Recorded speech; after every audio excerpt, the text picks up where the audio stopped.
नमस्कार दोस्तों। पिछली वीडियो में हमने आपको बताया था कि जब कोई प्रॉपर्टी ली जाती है और दो लोगों के नाम पे होती है, ए एंड बी, तो हमने बताया था कि उसमें जो ओरिजिनल रजिस्ट्री है वो किसके नाम पे होती है और कौन उसको रखेगा, किसका अधिकार है। पहले तो मैंने बताया कि पहले तो यही डिसाइड करना चाहिए अगर जॉइंट ओनर हैं तो कि रजिस्ट्री कौन रखेगा, पहले से ही डिसीजन होना चाहिए। डिसीजन हो गया कि ये रजिस्ट्री रखेगा या बी रखेगा। अगर ए ने रजिस्ट्री रखी ली है अपने पास में तो बी के क्या राइट्स हैं वो मैंने धीरे बताया था, डिटेल में बताया था। फिर से थोड़ा रिफ्रेश कर दूं कि वो एक एफिडेविट लेगा उससे, ए से, और उसमें क्लियर लिखेगा कि अगर वो बेच भी देता है इस प्रॉपर्टी को किसी स्टेज पे तो वो उसको रजिस्ट्री को, ओरिजिनल को वापस करेगा।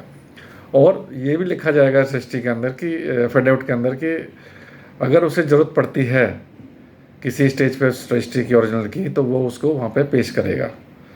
तो ये मैंने दो छोटी सी बात बताई थी अगर प्रॉपर्टी जॉइंट में ली हुई है। लेकिन दोस्तों इसके आगे की बात अब करते हैं कि दो लोगों के नाम रजिस्ट्री है और आधा हिस्सा उसमें क्लियर लिखा हुआ है ए पार्ट में कि भाई फिर अगर 200 गज का प्लॉट है तो ये लिखा है कि 100 गज का मालिक ए है, 100 गज का मालिक बी है।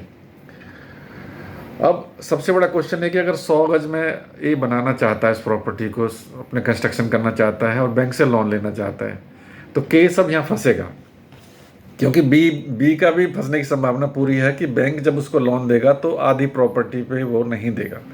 99% चांस है कि मोस्टली बैंक्स उस पर प्रॉपर्टी पे लोन नहीं देंगे आधी पे, क्योंकि रजिस्ट्री एक सिंगल रजिस्ट्री है और दो लोगों के नाम पे है।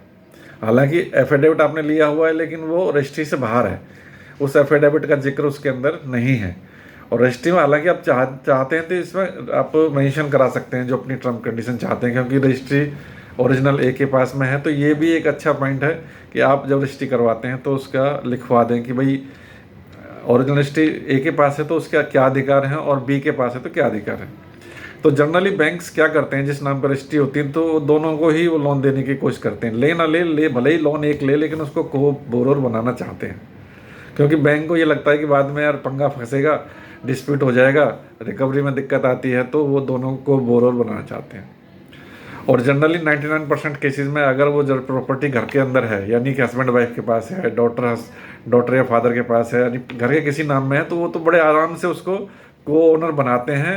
और कई बार बैंक बिना बताए ही को ओनर बना देते हैं, साइन करा लेते हैं कि नहीं नहीं कुछ नहीं ये तो ऐसी साइन है क्योंकि रजिस्ट्री है, लेकिन वास्तव में वो दोनों ही लोग उस लोन के जिम्मेदार हो जाते हैं। तो अब क्वेश्चन यही आता है कि बैंक, जो अच्छे बैंक हैं 99% उस पर लोन नहीं देंगे, पार्ट करके वो दोनों को ही लोन देते हैं। अगर ये हुड्डा का प्लॉट है, जैसे हरियाणा साइड में एचएसवीपी होता है या यूपी में यूपी अथॉरिटी के जो प्लॉट्स हैं उसमें भी वो दिक्कत बहुत आएगी कि वो सिंगल ऑन एक साथ वो प्लॉट बनता है और वो दोनों का लोन जॉइंट लोन पे होता है। तो दोस्तों इस चीज़ का जरूर ध्यान रखें कि शुरू में इमोशनली ले लेते हैं कि चलो जॉइंट ले लेते हैं, लेकिन उसकी कॉम्प्लिकेशन बहुत है। अब लोन कहाँ से मिल सकता है? कुछ ऐसे इंस्टीट्यूशंस होते हैं जो प्राइवेट होते हैं, एनबीएफसीज होते हैं, उनको लोन का टारगेट पूरा करना होता है, तो वो एक बार को ये कर सकते हैं कि वो लोन को दे दें। लेकिन वो भी मतलब बहुत रिस्की वाला गेम है।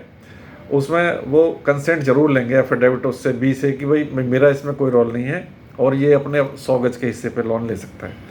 तो दोस्तों मैंने ये बताया कि आगे जब लोन लेना है तो वो एफिडेविट में मेंशन होना चाहिए। वो मतलब बी से भी एनओसी बैंक मांगेगा, 100% मांगेगा। अगर बी को बचना है तो वो अपना एक एफिडेविट बढ़िया से रखे, उसमें लिखवा के लोन की टर्म्स भी लिखवानी होंगी। अब आपको अभी पहले नॉर्मल टर्म्स की रजिस्ट्री के बारे में लिखा था हमने, अब अगर लोन लेता है तो उस एफिडेविट में ये भी लिखवाना पड़ेगा। और ये आप मेंशन रजिस्ट्री के अंदर भी कर सकते हैं कि भाई अगर इसको लोन लेना है ए को तो वो अपने 100 गज यानी अपने 50% हिस्से पे लोन ले सकता है, वो मेरे हिस्से पर नहीं लेगा। और मुझे लोन लेना है, बी को लेना है, तो वो अपने हिस्से का लोन यानी 50% पे ले सकता है। तो दोस्तों वीडियो लंबी हो जाएगी इसलिए मैं यहाँ ख़त्म करता हूँ। इसी के बारे में और जानकारी हम अगली वीडियो में आपको बताएंगे। धन्यवाद, thank you very much, bye bye.